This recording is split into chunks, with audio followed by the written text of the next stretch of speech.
Good afternoon and welcome to the 5th Annual Deep Valley Book Festival. Thank you for joining us today for Writing for Young Minds, the Children's Book Writers Panel discussion. This discussion was pre-recorded so you can stream it in the safety and comfort of your own homes.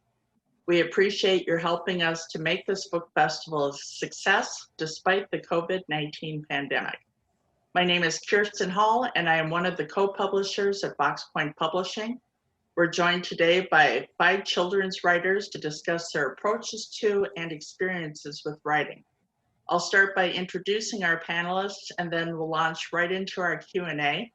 If you have any follow-up questions for any of the authors, you'll be able to find their contact information on their respective author pages on the Deep Valley Book Festival website. All right, first up, we have Annika Fajardo.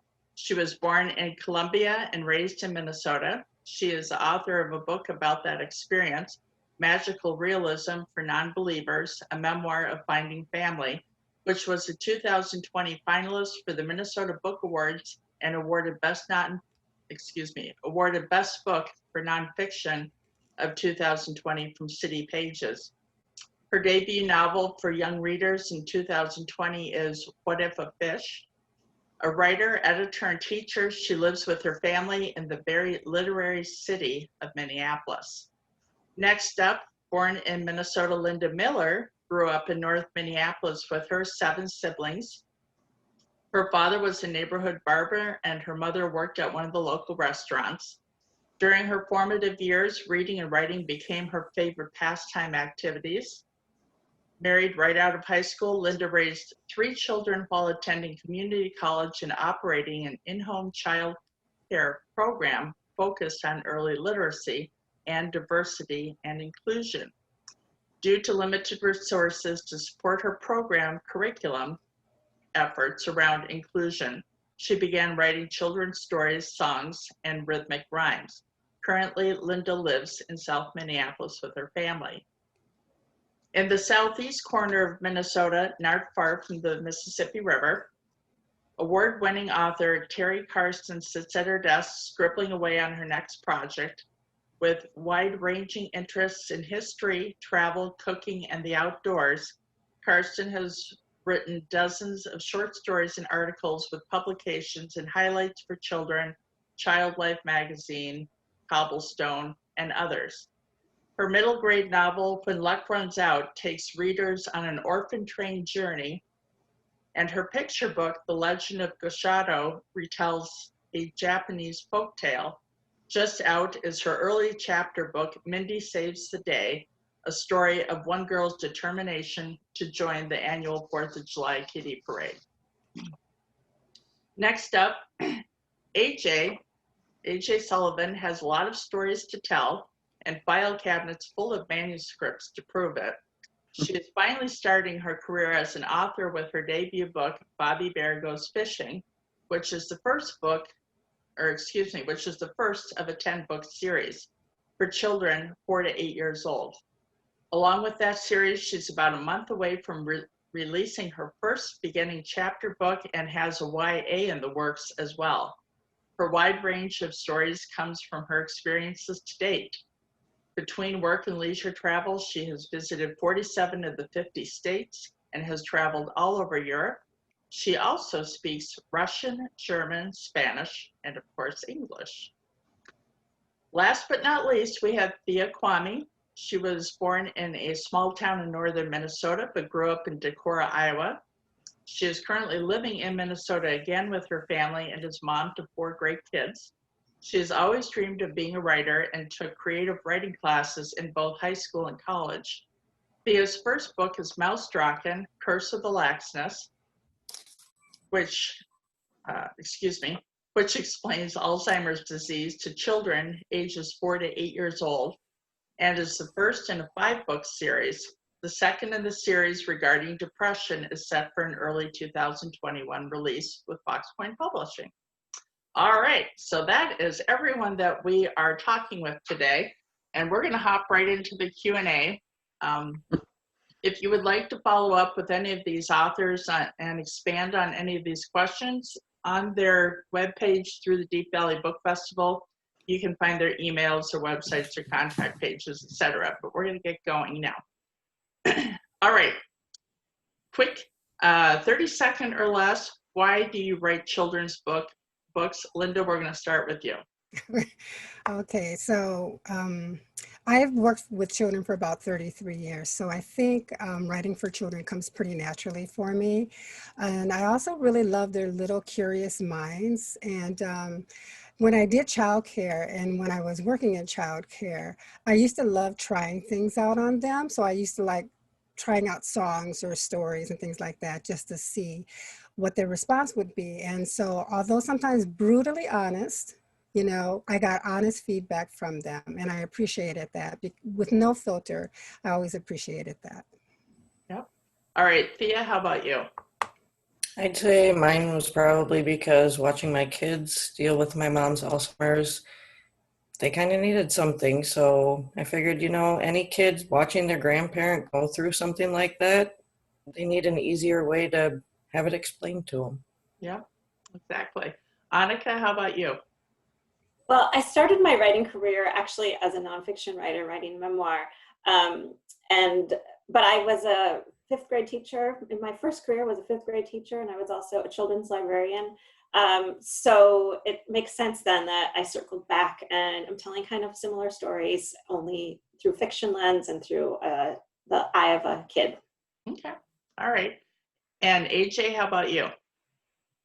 Well, I also did some childcare very early on. And when I started my career developing light fixtures, I started teaching in Sunday school instead. And I've had a lot of interaction with kids from every grade. And I actually started writing books for my children. Okay. And Terry, how about you? Well, when I first started writing, I'd been doing a lot of reading of really literary stuff, and it was so depressing. When I read, especially young adult stuff or middle grade stuff, it was so uplifting. I said, that's what I want to write, because my worldview is much more optimistic than all that depressing stuff that's considered literature in college courses. Mm-hmm. Well, anything is probably more uplifting than college course reading. Never mind. All right. Annika, do any of the books you write come from your own childhood? Well, my novel, What If a Fish, is about an 11-year-old boy. So first of all, that part does not come from my childhood. I don't know how a boy kind of popped in my head as my main character, but I take a lot of his kind of inner thoughts and the way that he sees the world, I think, comes a lot from my own experience. And of course, he's also a half Colombian, half Minnesotan kid trying to figure out where he belongs in this world. He's got a single mother. And those are the kind of the worldview that I started out my life with. So I would have really loved having a book like this when I was a kid to understand what my place in the world was, and that, you know, everyone can be different, that families look different in different ways. So, but the books I loved were like Anne of Green Gables. So those kinds of books were not about my own experience. No. All right. And Linda, how about you? Yeah, not from my childhood. I mean, we grew up poor in North Minneapolis and we had a great childhood, but I don't draw too much from that. But I have 8 grandchildren and I live with 6 family members, 4 of my grandchildren, my daughter and my son-in-law. And we're actually an African-American family that speaks Spanish. So I draw a lot from my grandchildren when I write now. So otherwise, from other maybe life experiences that I know with children. Okay. All right. Thea, is writing easy for you? Depends. Poetry is really easy for me. Children's book, I think I redid the first Mousetrap in at least 4 different ways until I got it the way I wanted it. So depends on the situation, but otherwise, yeah, I like to write. So Mm-hmm. It's not a complete dreary task. No, All right. no. And Terry, how about you? Is writing easy for you? I'd say both yes and no. It's easy to come up with ideas. I have lots and lots of ideas.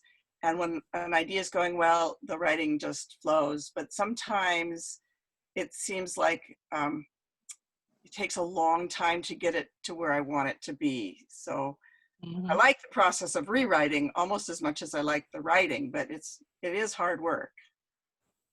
Yeah. And then especially when you bare your soul and you publish it for the world to see. Yep.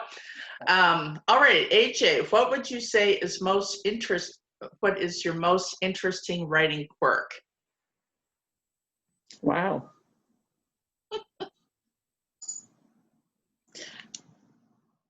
I tend to do just stream of thought. I don't think it through before I just write, and then I go back and look at it after. Okay. And how about you, Annika? What is your most interesting writing quirk? Well, I've developed maybe an unhealthy quirk, which is that I must eat gummy candies while I am writing. My What If a Fish, I only ate gummy worms because, fish, worms. Yeah. And my new book, I decided to switch. So now I'm pretty much concentrating on gummy bears. Okay. And you should try gummy sharks. My kids love gummy sharks. Yeah, okay. the blue and white ones, they say they're the best of the gummy world. Oh, that is a good tip. All right, I'm going to go for that. There you go. Yeah, technical sharing with you. All right, Linda, what was your writing journey like to get your first published book? So I would say long with all caps. So my first children's book was Isaiah Sunglasses, and it was published in 2018, but I wrote it like in the late 90s, during my time of childcare. And it kind of came oddly, kind of serendipitous because I wasn't really trying to publish anything, but I had a friend who was starting a publishing company, and I told her that was cool. And I had some stuff I'd sent her, and she loved Isaiah Sunglasses, so she wanted to publish it. So it kind of happened by happenstance in some ways. And and then from there, my contract actually ended with that publishing company in 2018. So I actually started self-publishing because I wanted to keep going. Okay. And Thea, how about you?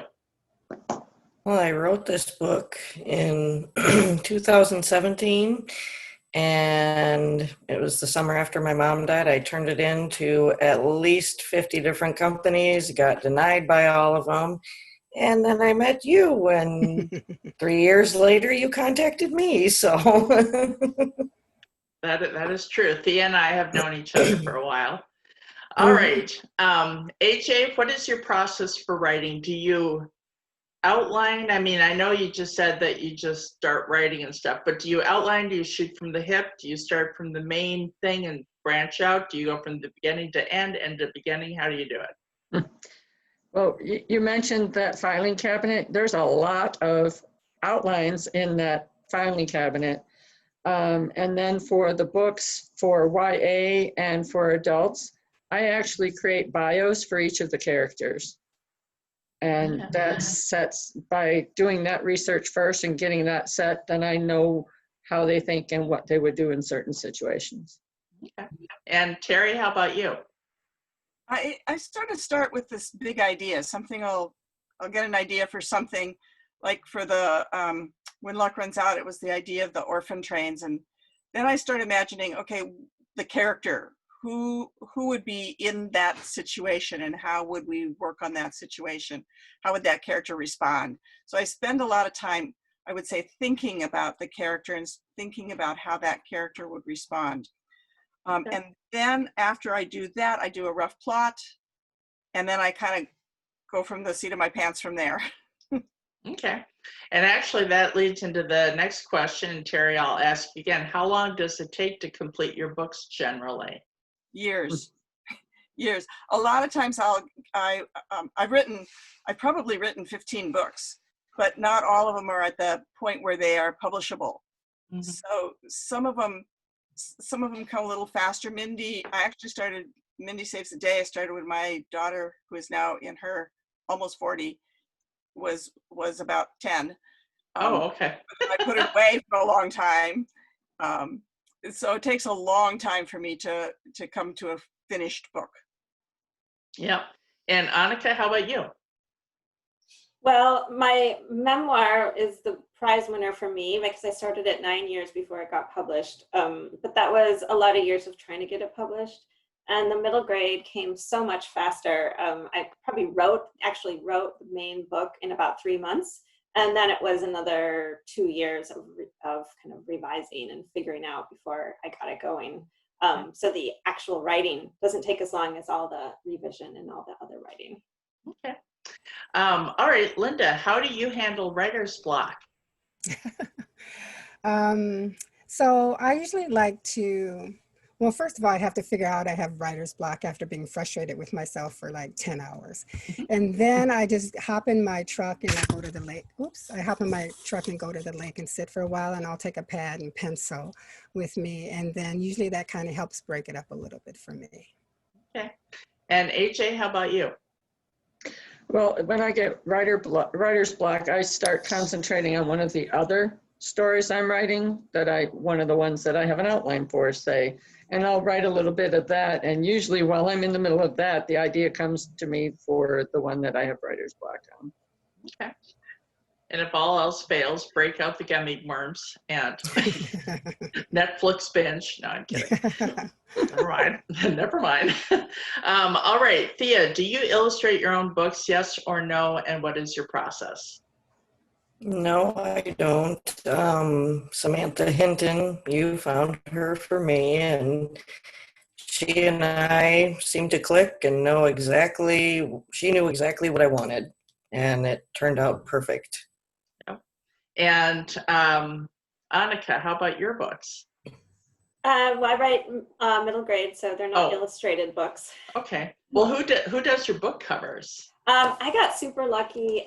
Paula Escobar did the cover for this one. She's a Colombian artist, and we were really lucky to get her because she really was able to capture the feeling of Colombia and the feeling of this book.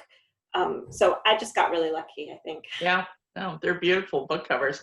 Linda, how about your book covers or your illustrations? So yeah, I don't illustrate. I'm a writer. I leave that to the artist to illustrate. So Miley's Magical Curls, I actually found her. What I do is I joined a lot of Facebook groups for authors and illustrators, and then I kind of study people's work online. And then if something clicks for the story that I know I'm writing, then I reach out to the illustrator. And so Miley's Magical Curls was illustrated by a young woman, Emily, in the UK. And then The Two Flowers was actually illustrated by a woman, Marion Gorin, who lives in Spain. Okay, very cool. They're very pretty too. Thank you. All right, and then Terry, how about your books? I don't illustrate because I don't have any talent that direction. But for this one, a local artist who writes poetry, I asked her to do a chapter illustration for each of the chapters, and she did some beautiful little black and white drawings for those. For this picture book, my daughter-in-law actually is an illustrator, and she did all of the illustrations for the Namahagi, the Japanese demons. Her style of illustration comes from the manga tradition, and so she did those for me. And the young adult novel here, When Luck Runs Out, I hired an illustrator. I looked online and found somebody who did for the covers. There's no illustrations inside, but the cover illustrator, I looked at her work posted on, I think it was on DeviantArt actually that I found her, and then contacted her, and we worked on doing a book cover for that one. Yep. And then AJ, how about you? Well, I am an artist, but not one that can do that kind of illustrating. So you actually hooked me up with Kayla, and you know, I've had Bobby Bear for 31 years. Yeah. So I had in my head a pretty good idea of what Bobby looked at like, and she nailed it on the head. Yeah. Bobby's terribly cute. There's no doubt about it. All right, next one. Out of all of the books, who is your favorite character and why? And I'm going to ask all of you that as well. So AJ, I'll start off with yours. You again. Who's your favorite character and why? Out of all your books. All of my books? All Oh my of your goodness. books. Well, it has to be Sunny with Freckles. Sunny with Freckles is my YA that I'm working on, and she has bright red hair and freckles. Like I still have the freckles. I don't have the bright red hair anymore, but she's kind of a mixture of people from my family. My dad, who enters into the story, Wally, was a rocket scientist. So it's a bunch of girls doing STEM. And she's just my favorite because that was me back in the 60s and 70s when being smart wasn't really a thing for girls. No. All right, Annika, how about you? Well, I love my Eddie Aguado is my main character, and I love him because he's such a sweet boy, and he is very curious about the world. So one of the things that he's discovered a set of encyclopedias that belonged to his dad, and he was so upset. He wants just like to know everything about the world. He wants all the right answers, and he actually reads the encyclopedias like front to back, like it's a book. And he's very, he really like looks out for his family and his friends, and is sometimes kind of mistaken about how to do that. But I love the idea of a kid being curious enough to depend on an old set of encyclopedias, and also to look for life's answers in encyclopedias. I think it probably comes from being a librarian and spending a lot of time around reference resources and thinking like, maybe they have all the answers to life, So yeah, so I love Eddie. Okay. And Terry, how about all of your characters? Which is your favorite? I think that my favorite is Meg Kelly in When Luck Runs Out. She's a spunky, no nonsense kind of kid. Kind of like if I had been orphaned and on the streets of New York, I would hope I would have as much oomph as she's got, as much strength as she's got. And she's really torn between her desire to be independent and her desire to take care of her little brother. So she's very caring as well. And I just really like her. All right. And Thea, how about you?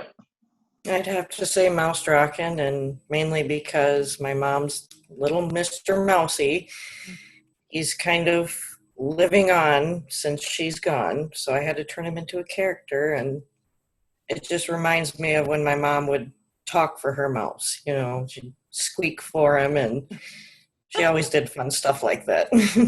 And now you should explain to everyone Mousetrack and what does it mean, and explain Mousetrack. It's a mouse dragon. It's German, and he has a spiky little spike at the end of the tail. He's really soft and pink wings and cute little nose. Okay. All right, because I've had a lot of people go mouse, no. I mean, they're trying to figure it out. So, okay. And then Linda, how about you and all of your characters? So I'd have to say Miley's Magical Curls, Miley. And I have 5 granddaughters, and all of them have curly hair. And we have a very diverse family. And so the story about Miley's Magical Curls is actually about her father and her dad had to learn how to do her hair after her parents got a divorce. So it's the bond that was created or that built between the two of them, just in the dad learning to do her hair. And so she's got to be my favorite right now. Okay. All right. And let's see, we got 2 more questions. So Linda, do you try to write without expressing your own opinions and or beliefs? I try really hard, and for the most part, I succeed. I think as facilitators of the art of language, we should just facilitate the language when we write books. But however, in the 2 Flowers, because it's about helping children understand social injustice and inequity, I did make a statement in the back of that book, and but typically I won't do that. Okay. All right. And Terry, how about you? I actually try to make sure that my beliefs are in my books, because I believe in the goodness of people and the goodness of life, and I want that to shine through for children. I want to make sure that they understand that that there's possibilities in spite of trouble. And then the last question, Thea, if your book was made into a movie, what type would it be? Animated, probably not real life. No. No. Animated, claymation. How do you see your movie?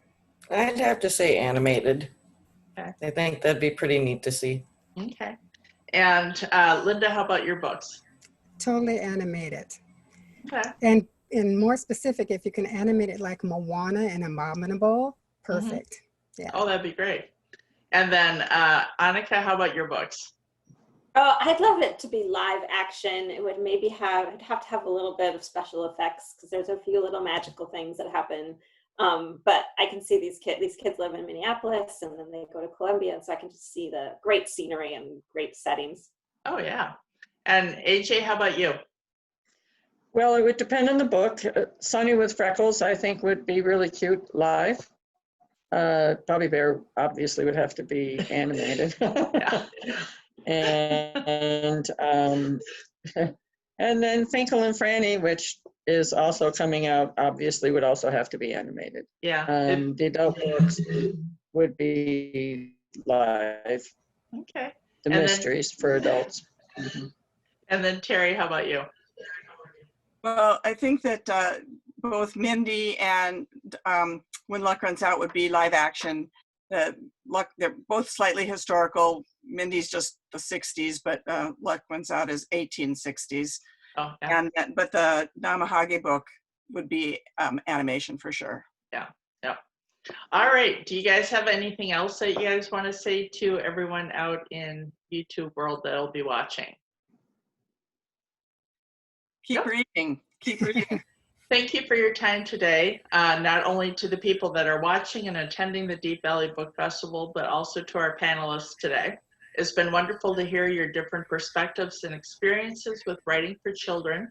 Audience, if any of you would like to learn more about these authors or purchase their books, please visit the Deep Valley Book Festival website and click on Author Directory at the top, and that'll open up a whole listing. Click on any one of their pictures and that'll go to their webpage, and it has all their buy links and their contact links and everything in the kitchen sink on those pages.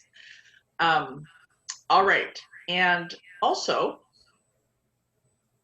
thank you all for joining us again today. Please like and share this video with your friends and family. In a few minutes, the Road to Publishing panel discussion will begin. The information for that session can be found on the Sunday afternoon schedule listed on the event website. Enjoy the rest of the 5th Annual Deep Valley Book Festival. Stay safe and keep reading. Thank you. Bye. Thank you. Bye.